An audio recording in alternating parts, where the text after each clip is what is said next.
The air in the Grand Assembly Hall felt thick and heavy. Ambassador Elena Vasquez sat at the small human table, watching the giant screens that showed voting numbers flash across the walls. Around her, thousands of alien delegates filled the massive chamber. Some floated in the air like glowing jellyfish. Others sat on crystal chairs that grew from the floor. A few hung from the ceiling in web-like structures. Elena had been coming to these meetings for 12 years. She knew every corner of this place. She knew which aliens would listen and which ones would ignore her before she even spoke. Today felt different, though. Today felt like an ending. The Zephyrian delegate was talking again. His voice came through. The translation device as a cold, mechanical sound. The human proposal for trade route protection shows their lack of understanding, he said. His crystal body sparkled as he moved his arms. They cannot grasp the bigger picture of galactic commerce. Elena pressed the button to speak. A small light appeared above the human table. She waited for the speaker to recognize her, and waited. And waited. The speaker, a tall creature with 6 arms and no face that humans could see, finally pointed one arm toward her table. The human representative may speak for 2 minutes, the speaker announced. 2 minutes. Elena had asked for 10 minutes to explain why human colonies needed protection from pirates. The Karathi Empire got 30 minutes yesterday to talk about their new military ships. The Ethereals got an hour last week to discuss philosophy. Humans got 2 minutes to discuss survival. Elena stood up slowly. She looked around the chamber. Most of the aliens were not even looking at her. Some were reading data on their personal devices. Others were talking quietly to each other.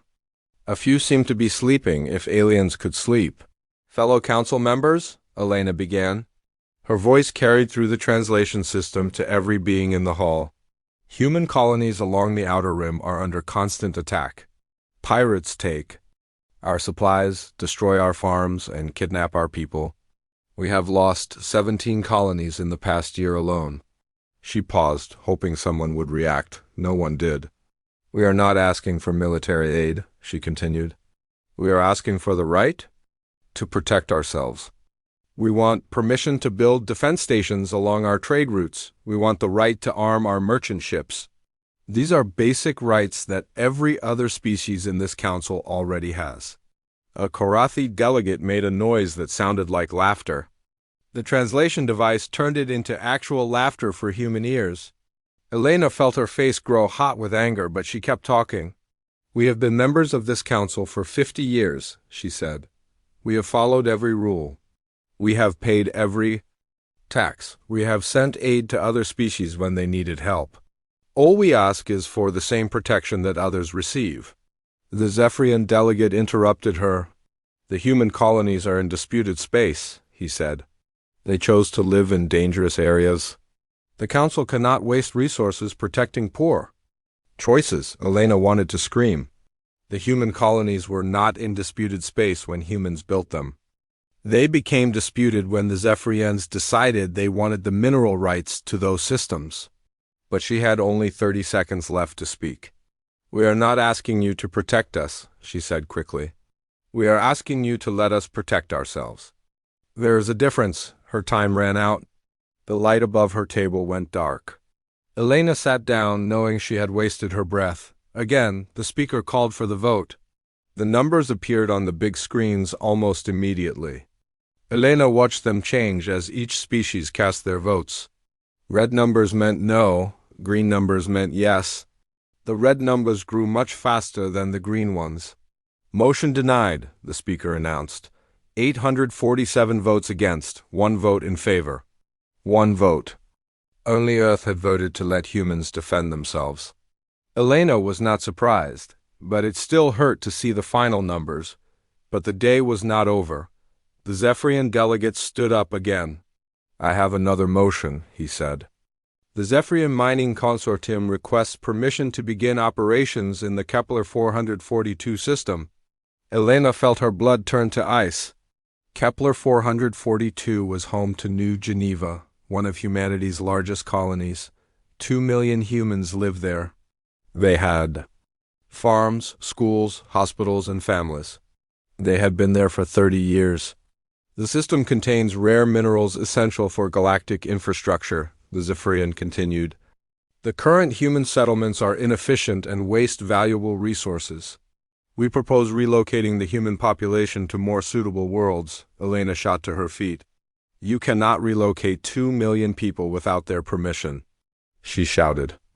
New Geneva is our home, the speaker turned toward her. The human representative is out of order, it said. You are not recognized to speak. This is about human lives. Elena said, her voice getting louder. You have to let us respond to this. The human representative will return to her seat or be removed from the chamber. The speaker warned. Elena looked around the hall. Surely someone would object. Surely someone would say that moving 2 million people against their will was wrong. But the alien delegates just stared at her with their strange eyes. Some looked bored. Others looked annoyed that she was interrupting. Elena sat down. Her hands were shaking. The Korathi delegate spoke next. The Korathi Empire supports this motion. He said, human settlements are indeed inefficient. They could learn much from observing proper galactic colonization methods. An ethereal floated down from the ceiling. Its voice was soft and musical when it spoke. The ethereal collective agrees, it said. The humans show primitive understanding of resource management. Relocation would benefit all parties. Elena pressed her button to speak again.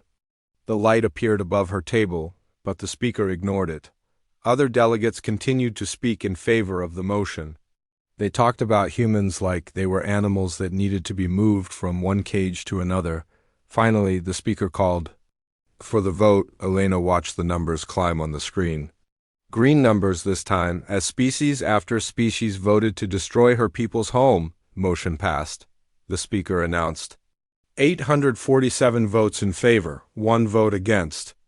Relocation of human settlements will begin within 6 months. Elena stood up one more time. The chamber grew quiet. Even the delegates who had been ignoring her all day turned to look at her now.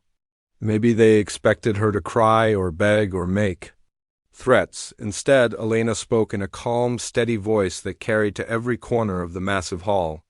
The United Human Government withdraws from this council, effective immediately, she said. We will not be participating in any further galactic governance. We will not attend future sessions. We will not follow council directives. We will not pay council taxes. We are done. She paused and looked around the chamber one last time. You have made it clear that our voice does not matter here, she continued. So we will stop speaking to you. Good luck governing the galaxy without us. Elena picked up her data tablet and walked toward the exit. Her security team followed her. The chamber remained silent as they left. Most of the delegates had already turned back to their own conversations. A few watched her go with mild curiosity. Like they were watching an interesting animal at a zoo, the Zephyrian delegate made that laughing sound again. Humans and their emotions, he said to the Korathi next to him. They will be back within a month, begging for readmission. The Korathi agreed. They cannot survive without the council, he said. Where will they go? What will they do? They need us more than we need them. But as Elena walked through the doors of the Grand Assembly Hall for the last time, she was not thinking about coming back. She was thinking about the message she would send to Earth as soon as she reached her ship. One simple word that would start the biggest change in human history. The message would say, begin. High above the chamber, an ethereal watched the human delegation leave. Unlike the others, this one had been studying humans for decades. It had seen how humans work together when threatened. It had watched them solve problems that other species thought impossible.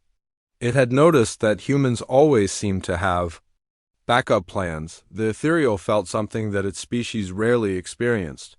It felt worried. Captain X of the Korathi Commercial Guild stared at his navigation display. Something was very wrong. The green dots that showed human merchant ships had been disappearing from his scanner for weeks. At first he thought it was just equipment problems, but now, 3 months after the humans left the council, there were no green dots at all.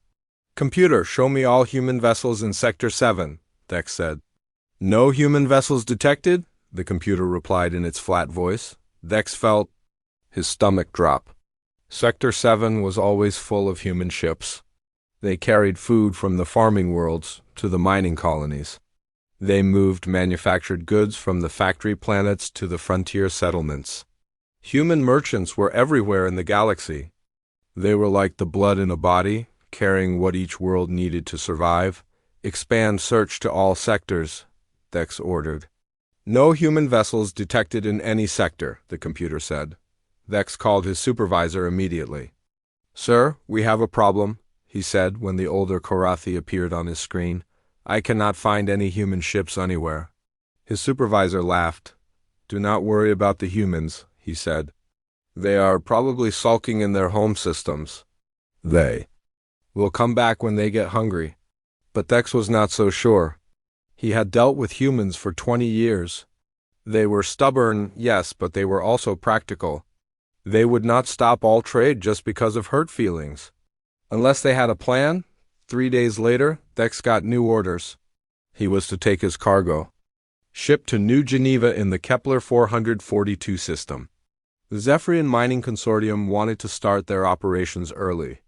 They needed someone to check on the human colonists and begin relocation procedures. Dex did not like this job, but orders were orders. He set course for Kepler 442. The journey took 5 days through hyperspace. When his ship dropped back into normal space near New Geneva, Dex expected to see the usual traffic. Passenger ships, cargo haulers, mining vessels, and defense platforms. Instead, he saw nothing. Computer, scan for ships, Dex said. No ships detected, the computer replied. Scan for space stations. No space stations detected. Dex looked out his window at the planet below. New Geneva was a beautiful world with blue oceans and green continents. He could see the lights of cities on the dark side of the planet. But something felt wrong. The cities were too dim. There was no orbital traffic at all. Take us down to the main spaceport, Dex ordered. His ship descended through the atmosphere. The spaceport appeared on his scanners. It was huge, built to handle hundreds of ships at once. But as they got closer, Dex saw that it was completely empty. No ships, no cargo containers, no ground vehicles, nothing. They landed on a deserted landing pad. Dex put on his environmental suit and walked down the ramp. His footsteps echoed in the empty spaceport. The buildings were all there, but they felt hollow. Like shells without anything inside, Dex walked to the main terminal building. The doors opened automatically, which meant the power was still on. Inside, the lights were working and the air was clean. But there were no people anywhere. The shops were empty. The restaurants had no food. The information displays showed old departure times from months ago. Hello? Dex called out. His voice echoed back to him. Is anyone here? No answer. Dex checked his scanner for life signs. The device showed plants and small animals outside, but no intelligent life anywhere in the city.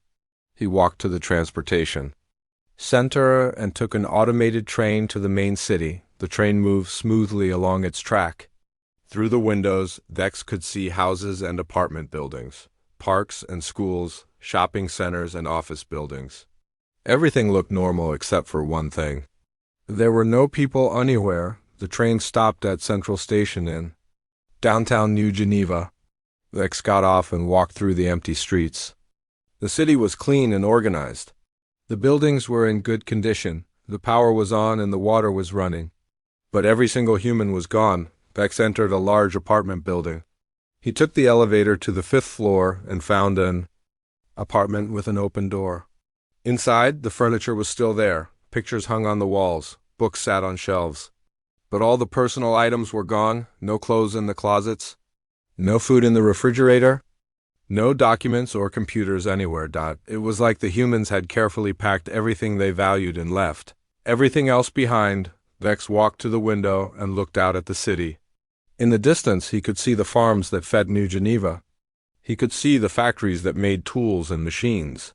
He could see the spaceport where his ship waited. All of it was empty. On his way back to the spaceport, Dex found something that made his skin crawl. In the town square, someone had put up a large sign.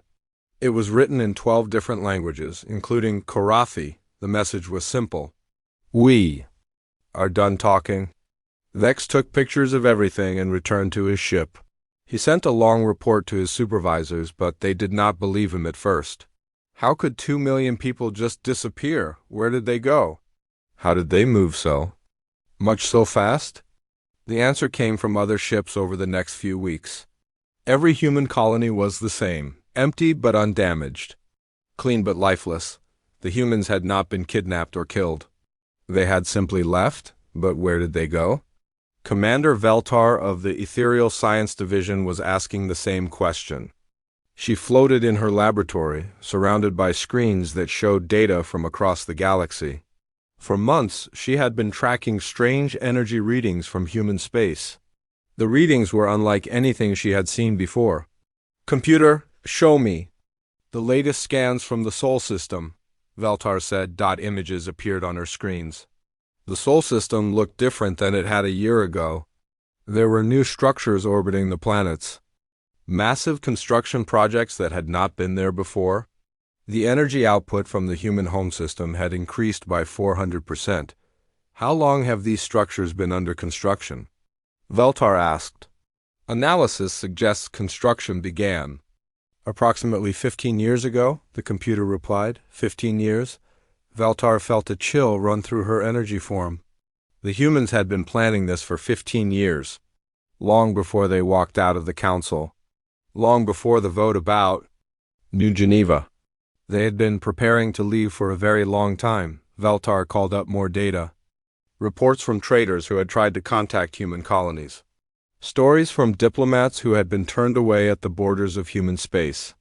Sensor readings from long-range scouts who had tried to penetrate the human frontier. The pattern was clear. Humanity had built a wall around their territory. Not a physical wall, but something better. Automated defense systems that did not attack, but simply prevented anyone from entering. Warning beacons that politely but firmly told visitors to turn around. Patrol ships that escorted unwanted guests back to the border. "Computer, analyze trade data for the past 6 months," Veltar ordered. Numbers flowed across her screens. The results were alarming. Galactic trade had dropped by 30% since the humans disappeared. Supply chains that had worked for decades were breaking down.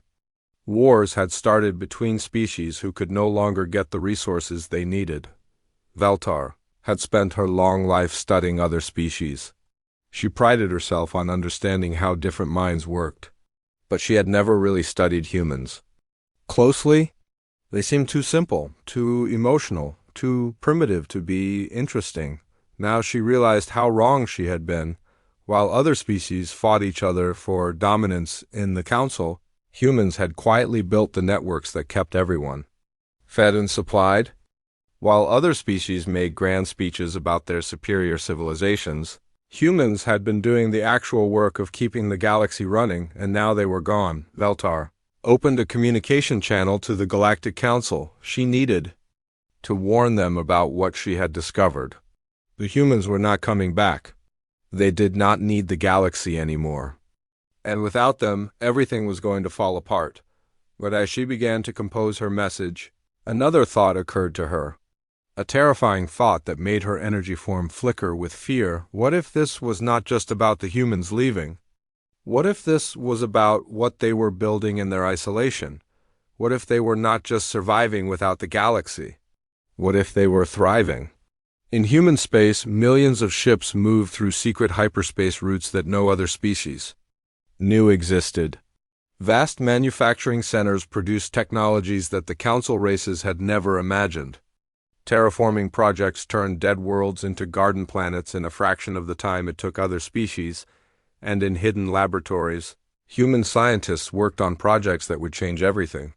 Not just for humanity, but for the entire galaxy. The council thought the humans would come crawling back within months. They thought humans needed the galaxy to survive. They were about to learn how wrong they were. Elder Counselor Vex-High floated above the emergency session of the Galactic Council. Below him, representatives from dozens of species argued loudly about the growing crisis. Their voices created a noise that hurt even his advanced mind. 1 year had passed since the humans left, and everything was falling apart. The Vorthan Empire demands immediate action, shouted Ambassador Crix, his blue skin turning purple with anger. Our mining colonies are starving because human food shipments have stopped. The Korathi Guild has lost 40% of our trade. Income, added Captain Nex, who had been promoted after discovering the empty human colonies. Our economy is collapsing. Vexhai had lived for 3,000 years. He had seen the rise and fall of many civilizations. But he had never seen anything like this. An entire species had simply stopped participating in galactic society, and now everything else was breaking down. The problems had started small. A few late deliveries here and there. Some communication networks running slower than usual. Ships taking longer to get spare parts. But as the months passed, the small problems became big ones. Food shortages spread across the galaxy. Human agricultural colonies had produced 30% of all food in council space. Without that food, planets that specialized in mining or manufacturing could not feed their people. Some worlds had started rationing. Others were seeing riots. The communication networks were failing too. Humans had built and maintained the quantum relay stations that allowed instant communication across the galaxy. Without human technicians, the relays were breaking down one by one. Some sectors had lost contact with the rest of the galaxy completely. Trade routes that had worked for centuries were collapsing. Human merchants had connected buyers and sellers across thousands of light years. They knew which world needed what and when and how to get it there. Without them, the galactic economy was like a body without blood vessels, but the worst problem was the wars. The Zephyrian Mining Consortium has invaded 3 of our systems, screamed the Altany delegate, her crystal body flashing angry red. Colors. They claim we cannot defend our territory without human peacekeepers. The Zephyrian representative stood up slowly. His massive form cast shadows over nearby tables. The Altany have failed to honor their mining contracts, he said in his cold, mechanical voice. We are simply protecting our investments. You are stealing our worlds. The Altany shot back. Before humans left, these kinds of disputes would have been settled through negotiation. Human diplomats were excellent at finding solutions that everyone could accept. They were patient and clever and fair. Most importantly, they were neutral. No other species trusted them enough to be peacekeepers. Now, without human mediators, every disagreement became a fight. Every fight became a war. Vexhai had tried to ignore these problems at first. The ethereals were above such concerns. They floated in their crystal cities, thinking deep thoughts about the nature of existence. Physical problems like food and trade were for lesser species to worry about, but even the ethereals could not ignore what was happening now. Their crystal cities needed rare minerals that came from Korathi mines. Those mines needed food from agricultural worlds. Those worlds needed protection from Zephyrian raiders. Everything was connected, and humans had been the connections. We must send envoys to human space, announced Chancellor Morg of the Vorthan Empire. We must negotiate their return to the Council, many delegates agreed. They had tried this before. Of course, 6 months ago, a grand fleet of diplomatic ships had traveled to the edge of human space. They carried offers of better trade deals, advanced technology, and even a permanent seat on the Council's ruling committee. The human response had been simple and polite. Automated defense platforms had appeared from nowhere surrounding the diplomatic fleet. A calm voice had spoken in perfect galactic standard. You are in human space without permission. Please turn around and leave immediately. You will not be warned again. The diplomats had tried to explain that they came in peace. They had broadcast their credentials and demanded to speak with human leaders. The voice had repeated the same message. When they refused to leave, the defense platforms had begun charging their weapons. The diplomatic fleet had retreated quickly. The humans will not talk to us, said Commander Veltar of the Ethereal Science Division. She had been studying the human situation for months. All attempts at communication have failed. They have sealed their borders completely. Then we must force them to listen, growled the Korathi representative. Send a military fleet. Show They cannot ignore the Council forever. Vexai felt something he had not experienced in centuries. Fear, not fear of human weapons, though reports suggested they had built impressive defenses. Fear of what forcing contact might reveal about humanity's true capabilities. That would be unwise, Vexai said, his ancient voice carrying across the chamber. We do not know what the humans have been building in their isolation. The other delegates looked up at him with surprise. Elder Counselor Vexai rarely spoke in council sessions. When he did, other species usually listened. He was older than most civilizations and had seen things that others could not imagine. What do you mean? Asked Chancellor Morg. Vexai descended slowly until he floated just above the main floor. Observe the evidence, he said. Humans evacuated 57 colonies in less than 3 months. That requires transport capacity we never knew they possessed. They have maintained perfect border security for 1 year. That requires military strength we never suspected. They have cut all ties to galactic society without any apparent hardship. That requires self-sufficiency we never imagined. The chamber grew quiet as delegates considered his words. Furthermore, Vexai continued, long-range sensors detect massive energy signatures from human space. Construction projects of unprecedented scale, industrial output that exceeds their previous capacity by several 100%. They are not merely surviving in isolation, they are thriving. A Korathi engineer named Bextal stood up. That is impossible, she said. No species can increase their industrial capacity so quickly. It takes decades to build new factories and infrastructure. Unless they had been building in secret for many years, Vexai replied, which appears to be exactly what they did. Commander Veltar activated her data display. Images appeared on the screens around the chamber. Sensor readings from the edges of human space. Energy signatures that looked like massive shipyards. Heat patterns that suggested enormous manufacturing complexes. Radio signals that indicated population centers much larger than humans had ever revealed. These readings suggest that human industrial capacity is now approximately 5 times what we previously believed, Veltar explained. They have built entire civilizations and systems we never knew they controlled. The delegates stared at the data in shock. Some species had hidden military bases or secret research facilities, but humans had hidden entire star systems full of people and industry. How is this possible? Whispered the Altany representative. Humans are excellent at making copies, Vexai said. They share technology freely among themselves. When one human colony develops a new technique, all human colonies benefit from it quickly. We saw this as primitive behavior. We preferred to guard our secrets carefully, to maintain advantage over competitors. He paused, letting his words sink in. But humans were not competing with each other, he continued. They were cooperating. While we spent our energy on maintaining superiority over other species, humans spent their energy on helping each other grow stronger. The result is what you see now. Chancellor Morg slammed his fist on his table. This is impossible. Humans are primitive. They have no advanced technology. They barely qualify for council membership. That is what they allowed us to believe, Vexai said quietly. But consider their behavior more carefully. Humans never demanded the best territories in council space. They took systems that other species considered worthless. Dead worlds that needed terraforming.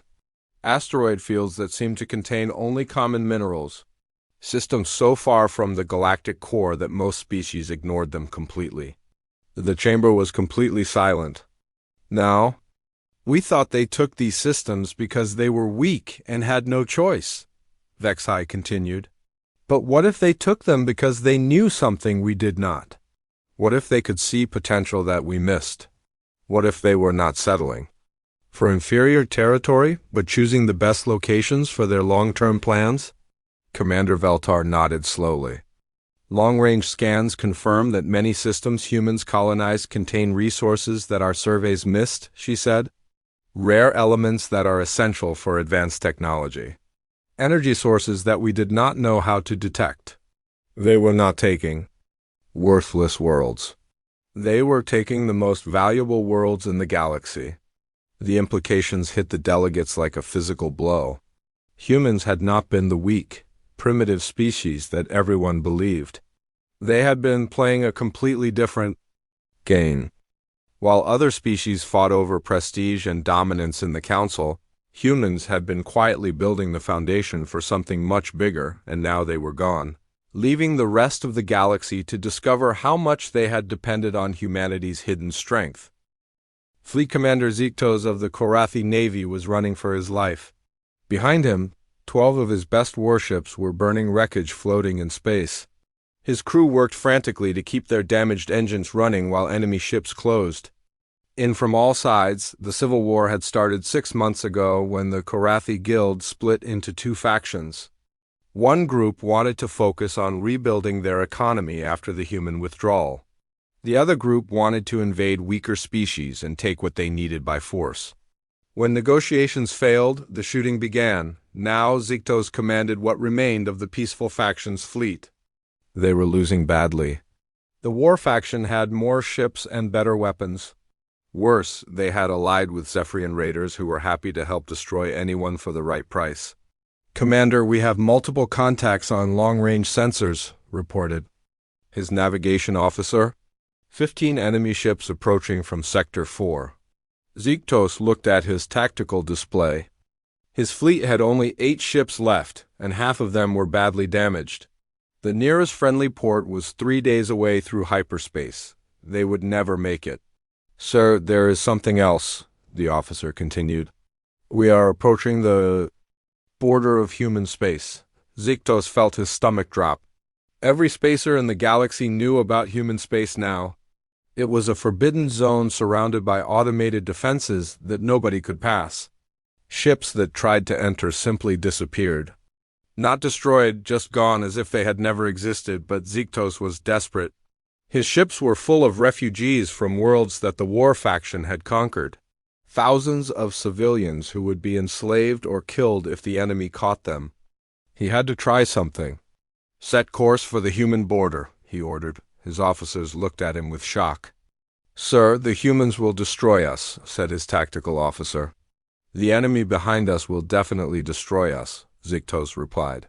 "At least with the humans we have a small chance." The fleet changed course toward human space. Within hours they crossed into the restricted zone. Immediately alarms began ringing on every ship. "Contact," shouted the sensor operator.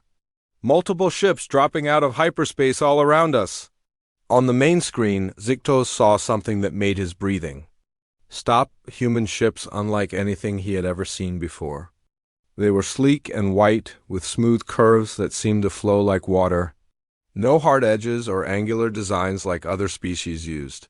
They moved with impossible grace, as if they were dancing rather than flying, but what scared Ziktos most was their size.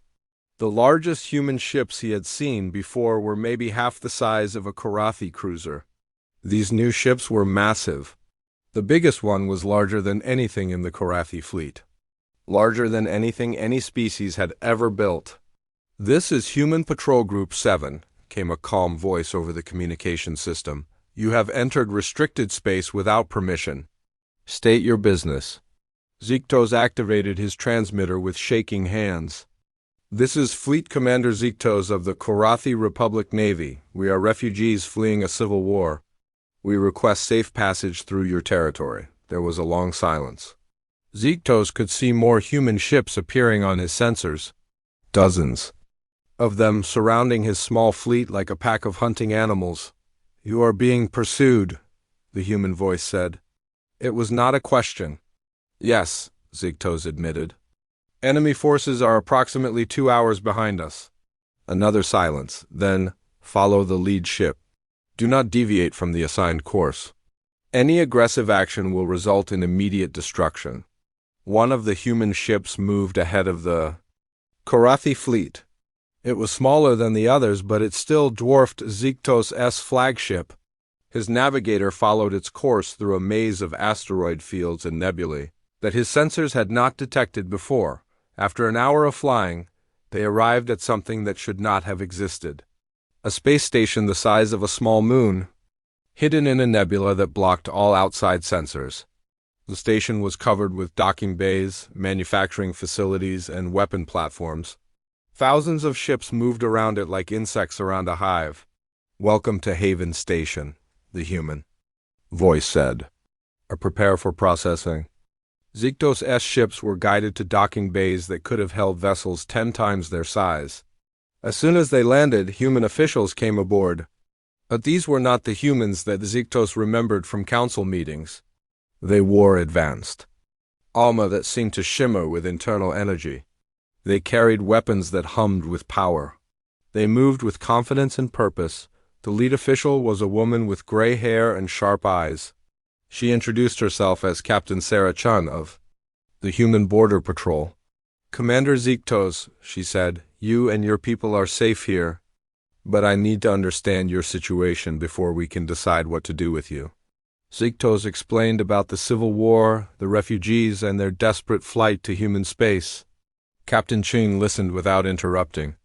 When he finished, she nodded slowly. "You have 17,000 refugees on your ships," she said, "mostly civilians, some wounded, all traumatized by war. How do you know our exact numbers?" Ziktos asked. "We have not provided any passenger lists." Captain Chun smiled. "Our sensors are very advanced. We know everything about your ships, including the health status of everyone aboard.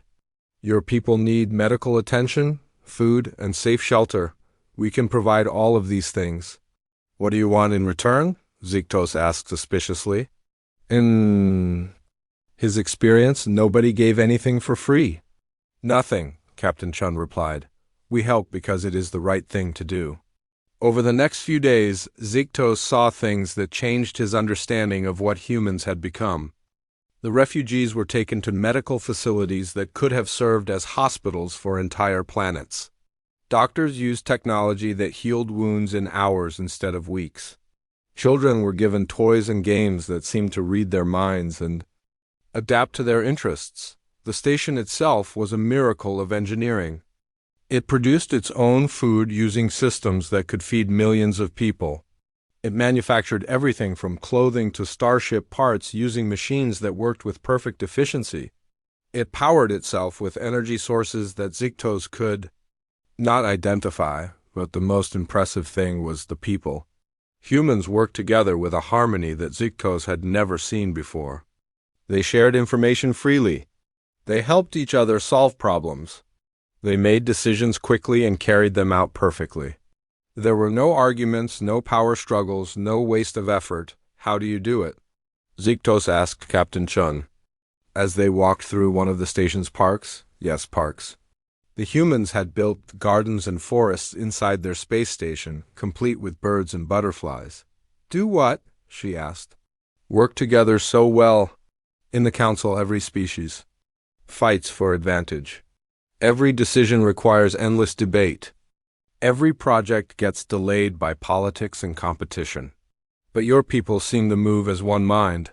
Captain Chun was quiet for a moment. "We learned something important when we left the council," she said finally. "We learned that cooperation is more powerful than competition. When people work together toward common goals, they can achieve things that seem impossible. But how do you prevent conflicts? How do you stop people from fighting over resources or power?" "We make sure everyone has what they need," Captain Chun explained. "When people are not worried about survival, they can focus on growth and creativity. When resources are abundant, there is no reason to fight over them. When decisions are made for the good of everyone, there is no reason for power struggles." Ziktos shook his head. "The council races would never accept such a system. Everyone wants to be better than everyone else." "That is why we left, Captain." Chun said simply, "We could not change the council. So we built something better." That night, Ziktos stood in his temporary quarters looking out at the stars through a transparent wall. In the distance, he could see other human facilities, space cities that housed millions of people, shipyards that built vessels beyond imagination. agricultural stations that grew food for entire sectors. The humans had not just survived their exodus from the galaxy. They had created a civilization that made the Council look primitive by comparison. They had solved problems that other species thought were impossible. They had built a society based on cooperation instead of competition, and they had done it all in secret. While the Council races dismissed them as backward and weak, a soft chime indicated an incoming message. Ziktos activated his communication device and saw Captain Chen's face appear on the screen. "Commander," she said, "your enemy fleet has arrived at our border. They are demanding that we surrender you and your refugees to them." Ziktos felt his blood turn cold. "What will you do?" Captain Chen's expression was calm but determined. "We will refuse, of course. Your people are under our protection now. The enemy fleet has been ordered to leave human space immediately." "They will not leave," Ziktos warned. "They are desperate and angry. They will attack your patrol ships." "Let them try," Captain Chun said quietly. "They are about to learn what happens when someone threatens people under human protection." On his window, Ziktos could see human ships moving into formation around Haven Station. They moved with deadly purpose, like predators preparing to defend their territory. For the first time since the Civil War began, Ziktos felt hope. The galaxy had dismissed humanity as weak and primitive, but the galaxy had been very, very wrong. 5 years had passed since humanity walked out of the Galactic Council. Elder Counselor Vexhai floated in his private chamber, reading reports that filled him with dread. The galaxy was dying. Trade between species had dropped by 70%. 3 major wars were raging across former human territories. Entire sectors had lost contact with the galactic government. Food riots were common on dozens of worlds. The communication networks that had connected thousands of planets for centuries were failing one by one, but the worst news came from the borders of human space. The Korathi Civil War had ended 6 months ago when the peaceful factions simply disappeared. They had fled into human territory and never came back out. The war faction claimed victory, but they ruled over empty worlds and broken economies. The Zephyrian Mining Consortium had tried to force their way into human space to capture the Korathi refugees. Their entire fleet had vanished without a trace. No wreckage, no distress signals, no survivors. 15 of the most advanced warships in the galaxy had simply stopped existing. The Vorthan Empire had sent spy ships to probe human defenses. Those ships never returned either. When a rescue fleet went looking for them, they found only empty space and automated warning beacons that politely told them to turn around. Now, other species were starting to ask uncomfortable questions. If humans could make entire fleets disappear, what else could they do? If they had been hiding their true capabilities for decades, how powerful had they really become? Vexhai activated his communication system and called for an emergency council session. Within hours, representatives from every major species gathered in the Grand Assembly Hall, but the chamber felt different now. Empty seats marked the species that had collapsed into civil war or economic ruin. The delegates who remained looked tired and desperate. "Fellow council members," Vexhai began, "we face the greatest crisis in galactic history. Our civilization is collapsing. We must take action before it is too late." Chancellor Morg of the Vorthan Empire stood up slowly. His once proud uniform was wrinkled and stained. His empire was bankrupt, surviving only on emergency aid from other species. "What action can we take?" he asked bitterly. "The humans have sealed their borders. They refuse all contact. They ignore our messages and destroy our ships. We are helpless." "No, Vexhai said firmly. "We are not helpless. We still have one option left. We must go to them as supplicants, not as conquerors. We must admit our mistakes and ask for their help." The chamber erupted in angry voices.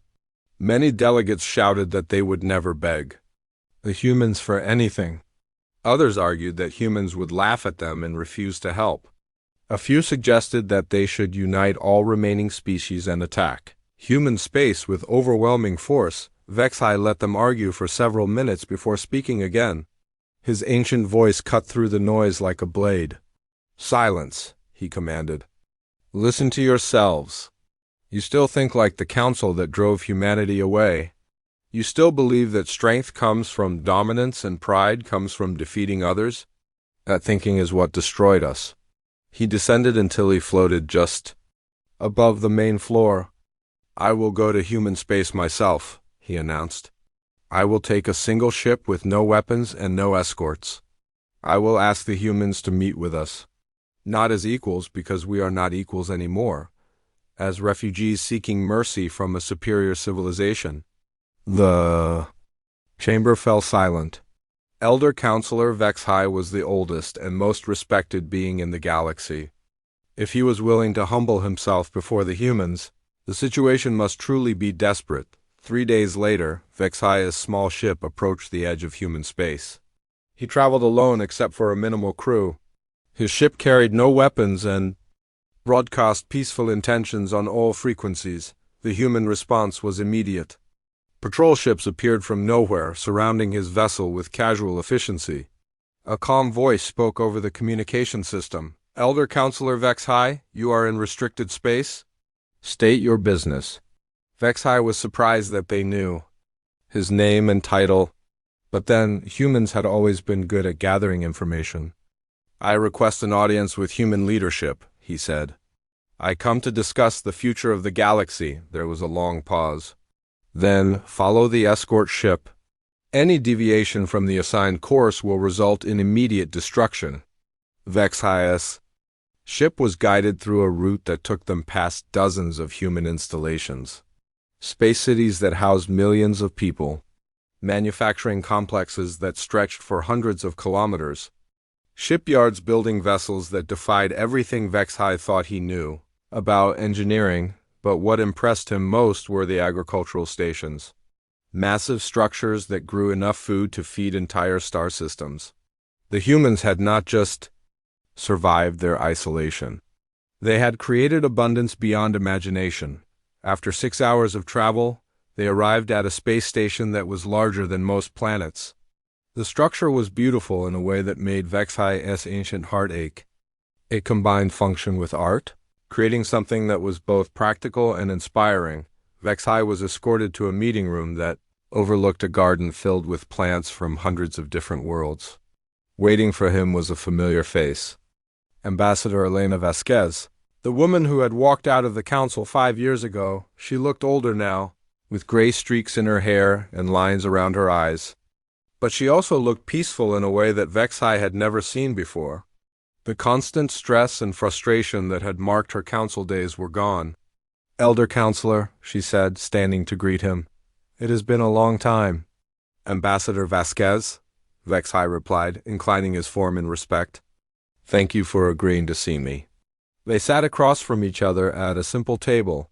Through the windows, Vexhai could see human children playing in the gardens. They looked happy and safe, free from the fears that plagued children throughout the rest of the galaxy.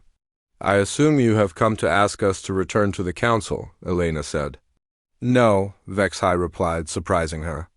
I have come to ask if there is any way to save what remains of galactic civilization. And if not, whether humanity would be willing to help the survivors find a better path. Elena studied his face carefully. The council still exists? Barely, Vexhai admitted. Half the member species have collapsed into civil war or economic ruin. The rest survive on emergency measures that cannot last much longer. The galaxy is fragmenting into chaos. And you think this is our fault for leaving? Vexhai was quiet for a long moment. No, he said finally. I think this is our fault for making you want to leave. We were so focused on maintaining our superiority that we ignored the foundations of our society. We dismissed the people who actually made everything work. When you left, we discovered how much we had depended on your invisible contributions. Elena nodded slowly. We tried to tell you that. The galaxy was more connected than you realized. That cooperation was more powerful than competition. But you thought we were naive? We were wrong, Vexhai said simply. About everything. About humans, about strength, about how civilizations should work. We thought power came from dominance. You have shown us that it comes from unity. So what do you want from us now? Vexhai looked out at the playing children again. Help, he said, not to restore the old council. That system was broken and deserved to fail. Help to build something better. Something based on the principles that you have proven actually work. Elena was quiet for several minutes. When she spoke, her voice was sad but firm. We tried to work within your system for 50 years, she said. We offered solutions, shared technology, and provided services that kept the galaxy running. In return, you dismissed our voices, ignored our needs, and treated us like servants. When we finally had enough and left, you called us emotional and primitive. She stood up and walked to the window. We have built something beautiful here, she continued. A civilization where people work together instead of fighting each other, where resources are shared instead of hoarded, where decisions are made for everyone's benefit instead of just the powerful. We did this without your help, despite your opposition. Vexhai felt his hopes crumbling. So you will not help us? Elena turned back to face him. We will not rejoin Galactic Society, she said. We will not return to the Council or submit to outside governance. We will not sacrifice what we have built to fix what you have broken. She paused, and for a moment Vexhai saw a hint of the compassion that had once made humans such effective peacekeepers. But, she continued, we will offer sanctuary to any refugees who reach our borders. We will share our medical knowledge with anyone who asks. We will provide emergency aid to worlds facing starvation or disaster. And if any species wants to learn how to build cooperative societies like ours, we will teach them. On what terms? Vexhai asked. No terms, Elena replied. We help because it is right, not because it benefits us. That is the first lesson you must learn if you want to build something better than the Council. Vexhai felt something he had not experienced in millennia, hope mixed with humility. The humans were offering a path forward, but only for those willing to abandon the old ways of thinking. The galaxy thought you would come crawling back within months, he said. Elena smiled for the first time since he arrived. The galaxy thought wrong about many things. We never needed your approval to succeed. We just